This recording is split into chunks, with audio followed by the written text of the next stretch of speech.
to see this, but the wind is finally coming from this direction, and so now the long sticks starting at this end will burn right through the middle and leave me with a whole lot of char.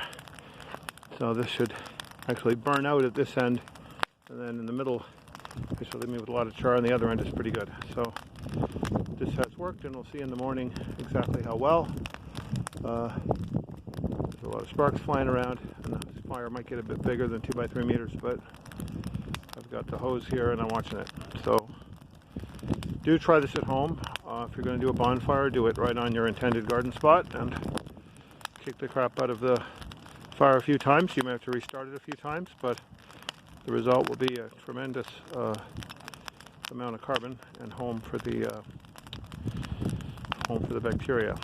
So we'll see what the biochar looks like tomorrow. I'll probably be kicking apart a lot of these logs, and this is great. This is a cute bonfire, and it's the end of a whole new carbon cycle starting. So because we're only partially burning the logs, there's not actually a whole lot of carbon going into the atmosphere, and it would anyway, actually worse as methane for the rot. So containing the methane is important, and letting the bacteria live in it. And this shouldn't be actually worse at all than any other kind of way of getting rid of wood. And this is short growing branch wood, so it'll be back into plants very shortly, within, weeks, years, not tens of years. Okay, so there we go.